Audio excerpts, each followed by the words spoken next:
크리스마스 카운트다운 D16.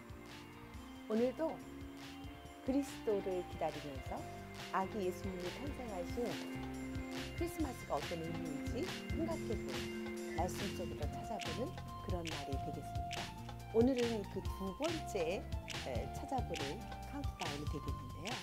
이사야 11장 1절부터 5절 말씀입니다. 같이 제가 읽어볼게요. 여러분도 같이 읽으세요. 이새의 구루터기에서 한 싹이 나며 그의 뿌리에서 한 가지가 나와 열매를 맺을 것이다. 여호와의 영이 그에게 내릴 것이고 주의 영이 그에게 지혜와 총명과 분별력과 능력을 주시며 주를 알고 경외하게 하실 것이다. 그는 여호와를 경외하는 것을 즐거움으로 여길 것이고 겉모습만 보고 판단하지 않으며 사람들이 하는 말만 듣고 판결을 내리지 않을 것이다. 그는 가난한 사람들을 정직하게 재판하며 이 땅에 힘없는 사람들에게 공평한 판결을 내릴 것이다. 그는 사악한 사람들을 위해서 통치하며 자기의 익힘으로 그들을 멸할 것이다. 그는 정의와 성실을 허리띠처럼 부을 것이다. 이사야 11장 1절부터 5절 말씀입니다. 오늘 이 이사야 11장에 나오는 말씀은요, 역시 예수님 탄생하기 전, 예수님이 탄생함으로써 AB와 BC가 이렇게 나눠진 거 아시죠? 그래서 예수님 탄생하기 전에 650년 전쯤에서 예언의 말씀이거든요. 이사야라고 하는 선지자가 예언한 말씀이에요. 근데 사실 저는 이 말씀 굉장히 좋아하는데, 왜냐면 예수님이 탄생하실 때 우리에게 가져다 준 선물이 있어요. 그것을 믿는 자에게 주시는 놀라운 특권인데 그게 너무 어마어마해서 저는 이 말씀 너무너무 좋아해요.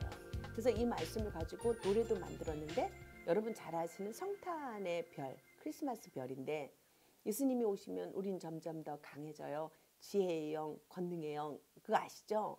그 노래가 바로 이 성경에 나와 있는 이야기예요. 그는 이렇게 예언을 했어요. 이새의 구루터기에서 한 싹이 난대요. 이새가 누군지 아시죠? 다윗 왕의 아버지. 그러니까 예수 그리스도는 다윗 왕의 혈통을 타고 인간적으로는 탄생하시는 거죠. 그리고 영적으로는 하나님의 아들인 거예요.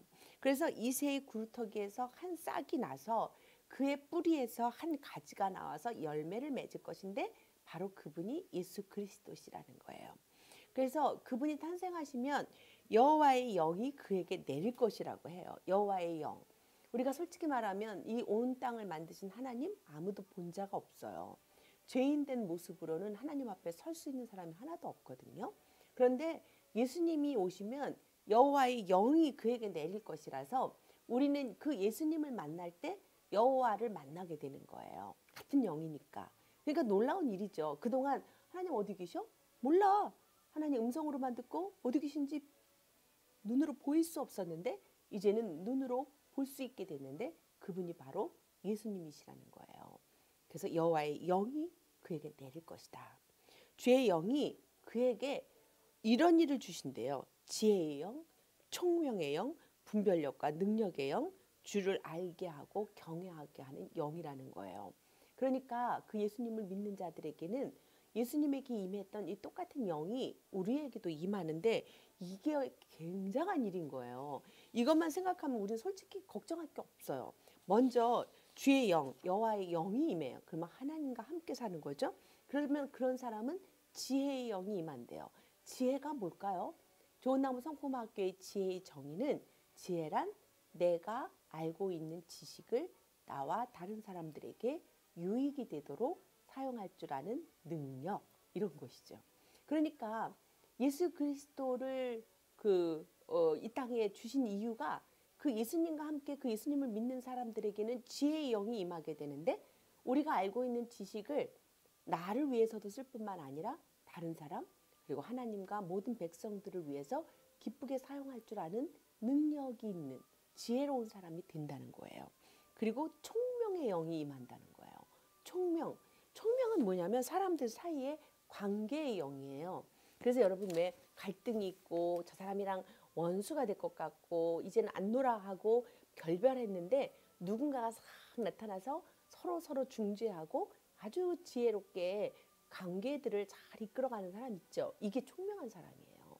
그래서 예수님을 모신 사람은 이렇게 총명한 사람이 돼서 모든 관계 속에서 평화롭게, 화평하게 그렇게 만들 수 있는 권능이 있다는 거예요. 세 번째는 모략의 영이라는 거예요. 모략의 영은, 모략이 뭐냐면 우리 어제도 배웠지만 모사 이런 말이거든요.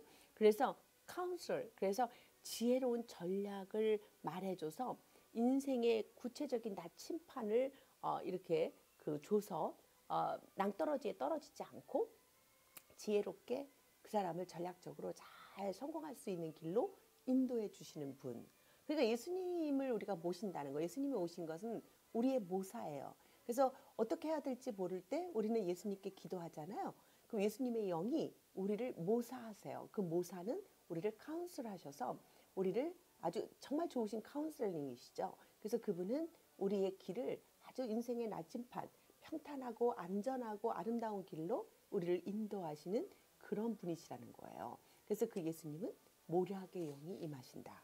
그리고 네 번째는 권능의 영이에요. 권능이 뭘까요? 권능은요, 이 스트렝스, 아주 강함이에요.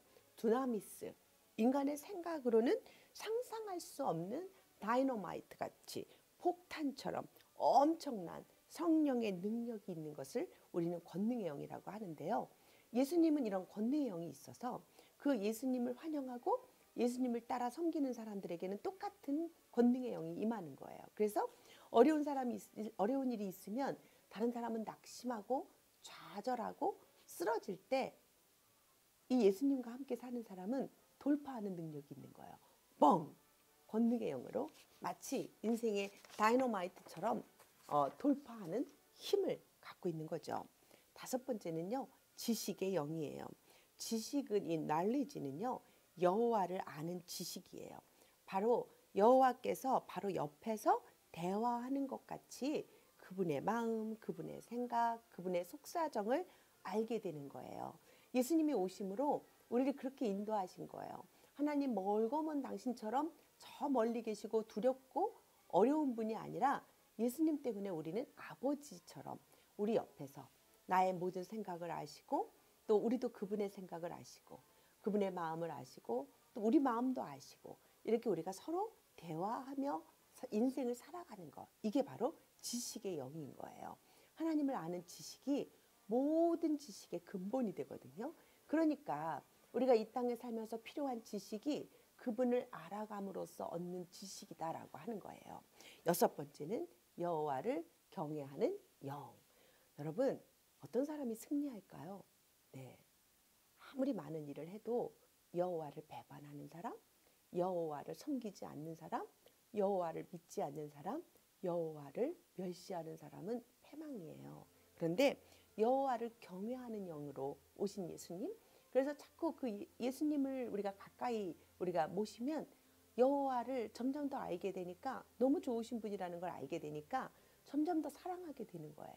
그래서 여호와를 경외하게 돼서 두려움이 없어지고 존경하는 마음으로 여호와 하나님을 정말 친밀하게 함께 걸어갈 수 있는 능력이 되는 것입니다.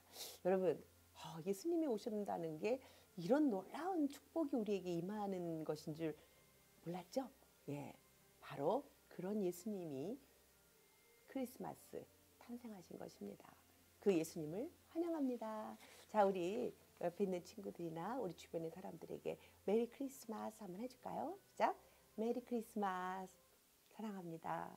하나님의 놀라운 축복이, 하나님을 아는 이 놀라운 영이